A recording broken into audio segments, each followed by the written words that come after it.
Rev up your engines.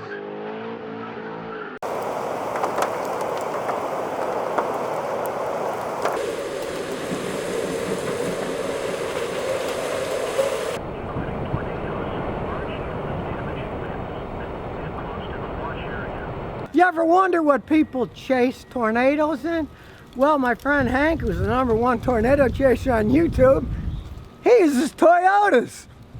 Okay, Hank, I've worked on all the years, so I know, but you tell the viewers the 3 Toyotas you used to chase tornadoes in. So my first one was a Toyota 4Runner, and it had 250,000 miles on it. I think you replaced the brakes and the starter on it. That was it, maybe the alternator. And eventually I sold that one, and then I got a Toyota Camry, a 2009 Toyota Camry. I drove that for only 6 years before a crackhead smashed into me, and just recently, so I had to buy another car. What do you buy?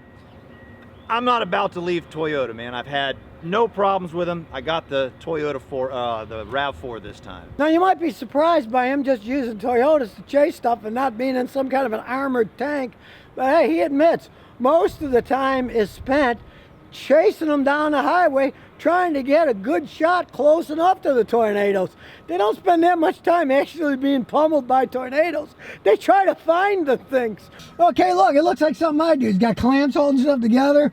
He's got a main camera here, another one there, and he's got back ones too. So this is my business, and so I need to be practical. I need to be able to shut up. I need to be able to make money, so everything, the whole idea is simplicity and safety. So I've got everything is mounted here to where I can just glance down on it. A lot of times I used to have a computer where you are, but I would have to turn my head completely to the right, and then I can't see what's happening in front of me. So while I'm driving, I can glance at my radar images or glance at my camera. You don't want to put your computer here, right? Right, so if I've got a computer here and the airbag deploys, who knows, that you know, comes out 100 miles per hour, it slams into the computer, yeah, who knows what's gonna happen.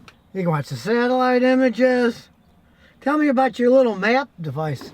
So I forgot a map, but generally I've got these little clips. They're just clips with Velcro, and I can put a map here, and while I'm chasing or if I'm stopped somewhere, I can see where I'm going. I can make notes like the tornado's here, what direction it's going, but more importantly, I can highlight my escape routes. A lot of times if you're looking at a map right here, you might not see bridges, like if there's a river when you're out in the middle of nowhere. And so what I'll do is I'll highlight bridges, and I know that's an escape route. And that's had to have saved my life a couple of times right there. Nobody uses paper maps anymore. I still do, I still love them. And then that in combination with all of these maps that we use together, a lot of times I'll tell you what, Google Maps, the GPS, and a road map will say 3 different stories. So the more maps you have, in my opinion, the better off you are of knowing what road to take. Now another thing I noticed when I went out to lunch with Hank was, he's simple, so it makes everything easy. We went into the restaurant, guess what? He unhooked all of his stuff, put it in the bag, and took it in with him. He was smart. He doesn't even leave them in the trunk.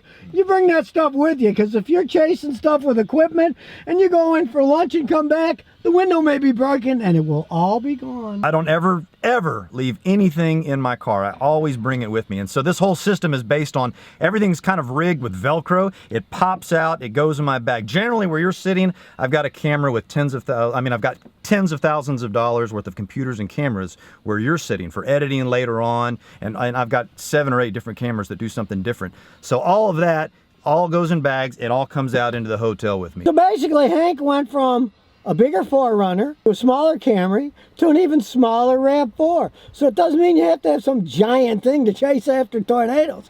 Like he said, you want something that's reliable, that's going to get you there and get you out if necessary. How many times have you slept in this thing when you were chasing tornadoes? Every time. Here's a trick about that.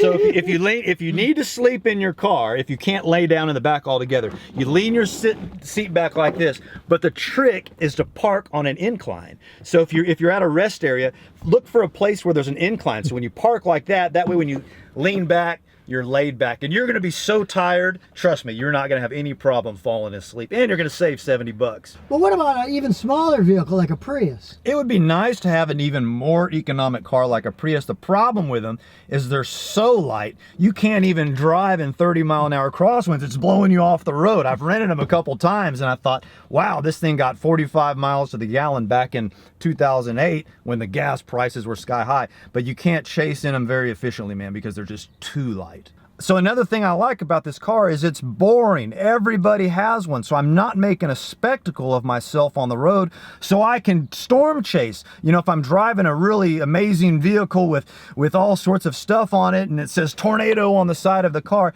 every time you pull over, people want to talk to you and tell you their story about the tornado they saw. That's awesome, except for when you're chasing tornadoes and the sirens are going off. That's not a good time to talk. So I want to be boring. I want to slip underneath the radar, and I don't want to bring a bunch of attention to myself. Unless I had a TV show, I could see where you would want a monster truck. That might make sense for hype generating. So now, you know, people even use Toyotas to chase down tornadoes. Sure, they're not bulletproof like a giant tank would be, but hey, how close do you really want to get to a tornado?